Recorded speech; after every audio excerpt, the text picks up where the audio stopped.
video will contain heavy spoilers for Season 2 Part 2 if you haven't seen it already. Spoilers ahead. We're going to talk about all the brand new elements and monsters obviously seen in Part 2, and one in particular that I think makes Ninjago Dragons Rising Season 2 Part 2 a bit iffy, and I don't really like this character's power at all.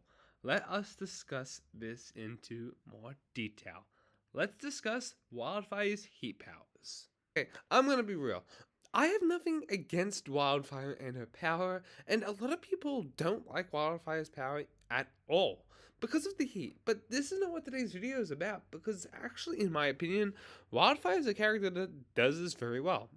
Her power is not as similar as Kai's, but at the same time, they're similar. Heat is different to fire.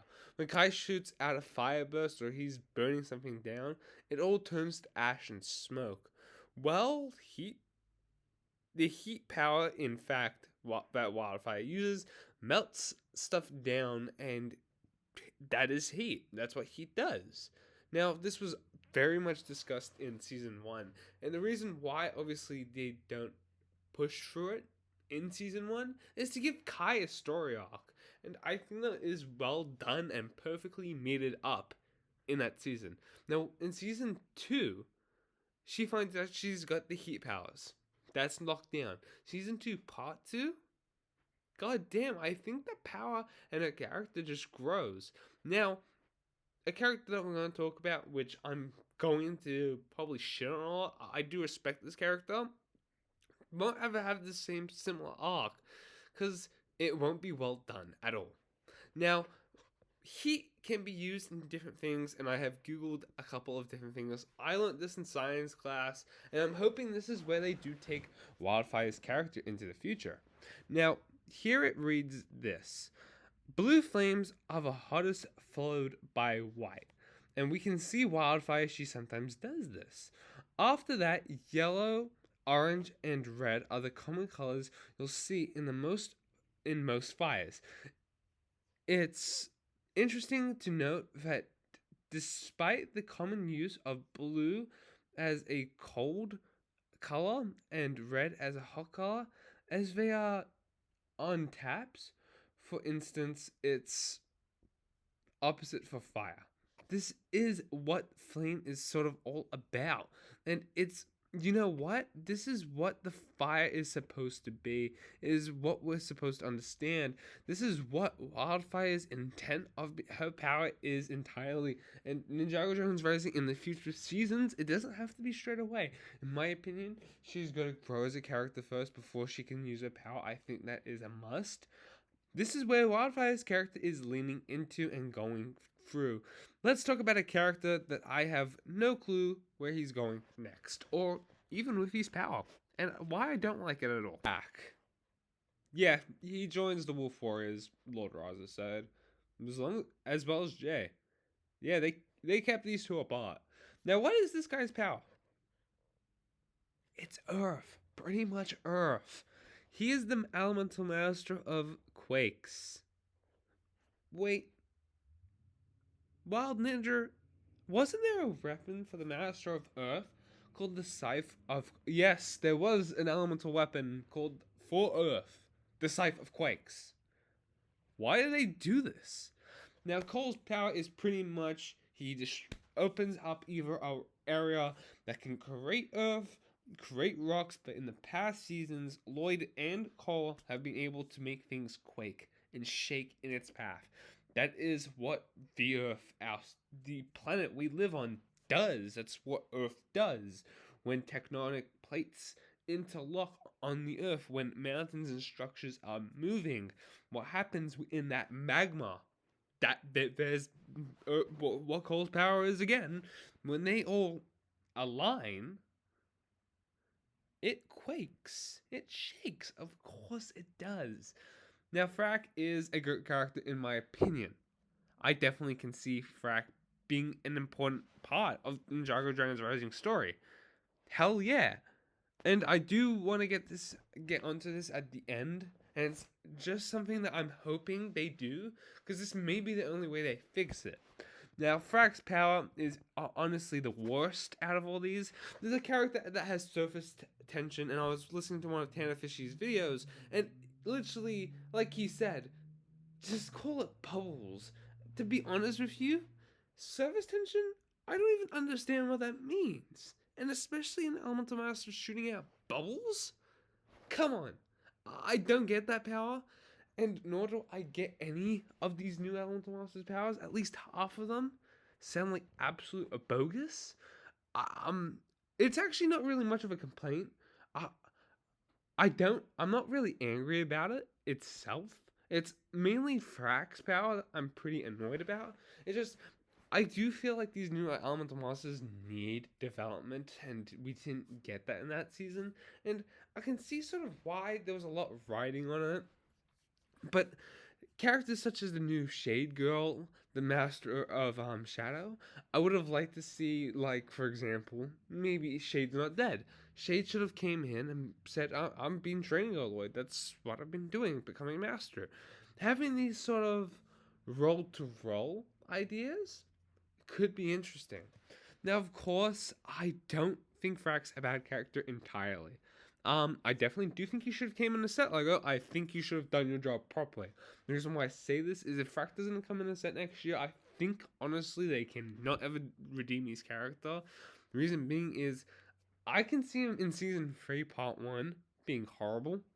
In a good way. Because the only good way after this season is when he sees Eren. Eren gets jealous and keeps going on a rogue path. But Eren literally saved him. So I don't know. I don't see getting any better for Eren at all if Frak joins the team. But there is a lot riding on this character to potentially be great or to be extremely good. Now, of course, I love Frak, but the quake power still doesn't make sense to me. And to be honest, the only purpose Frak served this season was for Eren, and it's kind of dull because if you think about it, take Frak out the picture of season 2, part 2. Eren's character still ends up in the same spot he ends up in, no matter what. Lord Raz does get to Eren, and it's sadly what hits the demise here. I have to admit, though, Frak is a pretty cool character. He is definitely amazing. He's definitely a fan of Ninja, and he does go and listen to them, especially if he's on the wrong side. How he takes Cole's advice, Lord Raz definitely doesn't get happy about this, but still, when Frak is given the opportunity to shatter his soul in a fight with Sora, he doesn't take it. And I have to admit, this shows what a great character Frak is, and that's what I'm trying to say here. He's a great character, and worthwhile to do all the most amazingest things that LEGO wants to do with him, and the writers are going to do with him. But sadly, I cannot see this being something that they do. It is going to be really hard to obviously push through what Frak is going to be able to do with his powers. And do you know what? Who's going to train him? Cole or Lloyd? To be honest, I don't want neither to. Well, I don't want Cole to. I say this because I feel like this is just wasting his time and his power. Of course, I know Cole's going to train him, but what's Cole going to teach him? Especially if they're trying to retcon that Cole never had quaking powers. He definitely does and still will. I don't know.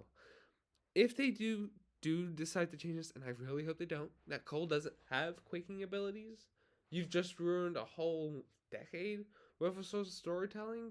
Because the Scythe of Quakes, the golden weapon of Smujutsu that was built for Cole, yeah, a way I do definitely see this changing up, and this could change up for Fire and Earth, is that they explain the golden weapons were not just used for that, and they were Pacific hand-downs, which I'm guessing the Source Dragons are pretty much. You know how we got the Source Dragon Motion, which is the fire one. How obviously Kai's flame would be the burning point of it, but down there you would have heat, you have smoke, those sort of powers. But Ninjago Dragons Rising does need to explain this further. It definitely needs to be a thing that they touch on quicker than usual. Because we're not really touching much on it. I'm hoping Frak does get better elemental power growth, not character development. I think character development needs to be done in part 1 of season 3, just in the first 5 episodes soloing. I want to see more of Frak's characters. I want to understand the most important thing about him. He's a Serpentine in Ninjago, right? Give me more about it. I think if you're going to introduce him, I want to know what Serpentine tribe he came from. And don't give me a lot of bogus that you can't explain it or you can't show off what Serpentine tribe he's from. Just say the name and we'll have a great day. I do want to talk about this in the end part of this video because I feel like it's important and how I would sort of not just fix this character, but this slight issue that they created in part 2 of season 2. A great way they could just not just retcon or change it, it could just be a quick, easy explanation to why this quake power maybe even exists, or hey, why he has it, right? Aaron asks, yeah, pirate parents were elemental masters.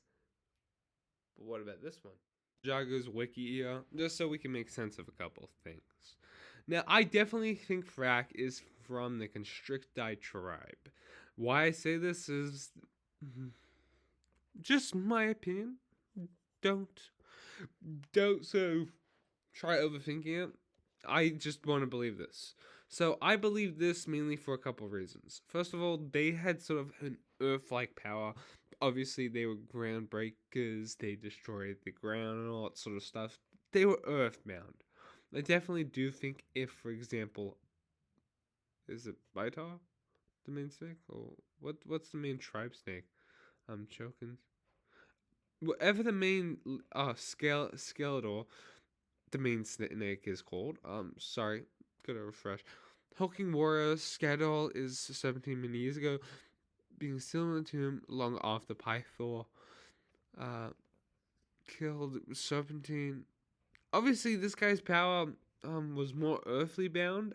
And I would really like to. What I would really like to see is basically Frak explained that his power might have come from not just the merge, but came from this tribe as well, and that he was gifted to them. Especially, I do believe this might be true, that these smaller snakes become, because remember we used to see small snakes in Ninjago. I know this came in a set, obviously, but came maybe, I don't know. It's just weird that the new core snakes are interesting, and we don't know much about them entirely. But I do feel like they may have come from this sort of source here, and this Constricti tribe. Constricti. They might have come from here, and this could just be an off-breed. And who's to say Frak isn't this off-breed that then gained a power? It'd be really cool, right? But that's where I'm leaving it off to today.